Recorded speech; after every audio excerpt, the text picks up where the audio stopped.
مسجد اقصی اسلام کے 3 مقدس ترین مقامات میں ایک ہے، جس کی طرف سفر کرنا بھی باعث اجر و ثواب ہے۔ مسجد اقصی اپنے آپ میں ایک مکمل تعمیری تاریخ رکھتا ہے، جس کا تعلق قوموں کے عروج و زوال اور پیغمبروں کے مبعوث ہونے سے ہے۔ مسجد اقصی ہم مسلمانوں کے لیے قبلہ اول کی حیثیت رکھتا ہے، جس کی طرف رخ کر کے پیغمبر اکرم صلی اللہ علیہ وآلہ وسلم اور آپ کے اصحاب نے تقریباً 1.5 سال تک نماز ادا کی، اور یوں لوگوں کو یہ پیغام پہنچا دیا کہ اسلام کوئی نیا دین نہیں بلکہ یہ دین ابراہیمی ہی کی ایک شکل ہے، جو حضرت موسیٰ و عیسیٰ کی تعلیمات کو پھر سے زندہ کرنے اور اصل تورات و انجیل کے پیغام پر عمل پیرا ہے۔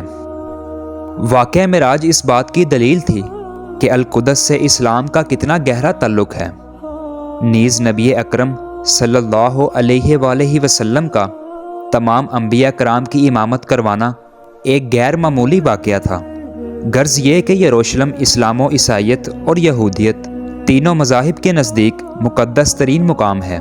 یہ علاقہ پیغمبروں کا مسکن رہا ہے، جہاں بے شمار نبی مبعوث کیے گئے۔ قرآن مجید میں اللہ تعالیٰ نے سرزمین قدس کے متعلق سورہ اعراف میں فرمایا، اور ہم نے اس قوم کو کہ جس کو کمزور بنایا گیا تھا اس سرزمین کے مشرق و مغرب کا وارث بنایا، کہ جس سرزمین میں ہم نے برکت رکھی ہے۔ اسی طرح سورہ اسراء میں فرمایا، پاک ہے وہ ذات جو لے گئی اپنے بندے کو ایک رات میں مسجد حرام سے مسجد اقصی تک، کہ جس کے ارد گرد ہم نے برکت رکھ دی ہے۔ ان آیات میں جن بابرکت زمین کا ذکر ہے وہ بیت المقدس اور اس کے گرد و نواح کے علاقے ہیں۔ حدیث مبارکہ میں حضور اکرم صلی اللہ علیہ وآلہ وسلم نے مسجد اقصی کی فضیلت بیان کی، لہٰذا حضرت ابو ذر غفاری رضی اللہ تعالیٰ عنہ سے روایت ہے کہ انہوں نے نبی صلی اللہ علیہ وآلہ وسلم سے پوچھا، اے اللہ کے رسول، اس روئے زمین پر سب سے پہلے کون سی مسجد تعمیر کی گئی؟ آپ نے فرمایا مسجد حرام۔ انہوں نے پھر پوچھا، اس کے بعد کون سی مسجد تعمیر کی گئی؟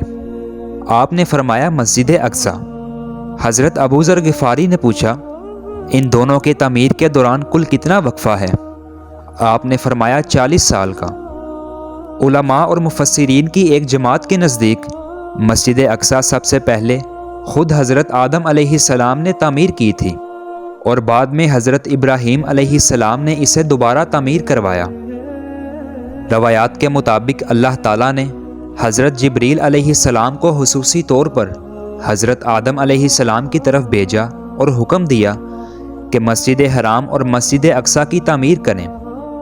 ابن ہشام نے اپنی تاریخ میں لکھا کہ جب بنی اسرائیل فلسطین میں مضبوط ہوئے اور ان کی ریاست قائم ہوئی تو حضرت داؤد علیہ السلام نے بیت المقدس کی دوبارہ بنیاد رکھی، اور پھر آپ کے جانشین اور فرزند حضرت سلیمان علیہ السلام نے اس کی تعمیر کو مکمل کیا۔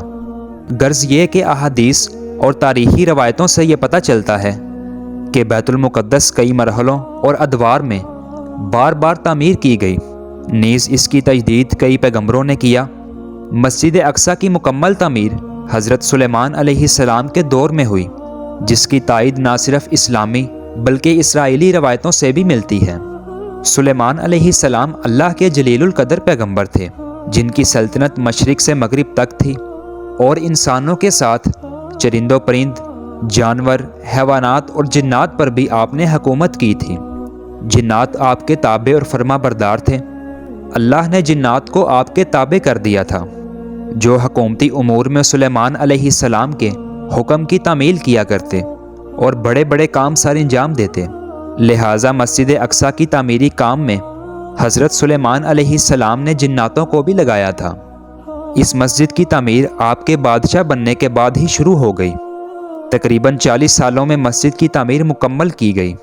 تعمیری مقام پر سلیمان علیہ السلام نے شیشے کا ایک حجرہ بنایا تھا، جس کے اندر آپ عبادت کیا کرتے تھے۔ آپ اپنے عصا کے سہارے کھڑے رہتے اور اللہ کی عبادت میں مشغول رہا کرتے تھے۔ یہ عبادت کافی طویل ہوا کرتی تھی۔ آپ کئی دن یا ماہ ایسے ہی کھڑے رہتے اور جنات اپنے کاموں میں مصروف رہا کرتے۔ جب سلیمان علیہ السلام کو علم ہوا کہ جلد ہی آپ کی وفات ہونے والی ہے، تو آپ نے اللہ سے دعا کی کہ ایسا معجزہ صادر ہو جائے کہ ان جنوں کو آپ کی وفات کا علم ہی نہ ہو اور وہ اسی طرح اپنے کاموں میں مصروف رہ کر مسجد کی تعمیر کو مکمل کریں۔ لہٰذا اسی طرح حجرے کے اندر جب آپ عبادت کے اندر مصروف تھے تو آپ کی روح قبض کر لی گئی، لیکن آپ کی جسم مبارک اس عصا کے سہارے ایسے ہی کھڑی رہی، اور جنات یہ سمجھتے رہے کہ آپ عبادت میں مشغول ہیں۔ دراصل پیغمبروں کی جسم مبارک کبھی سڑتی نہیں اور نہ ہی زمین کی مٹی اسے کھا سکتی ہے۔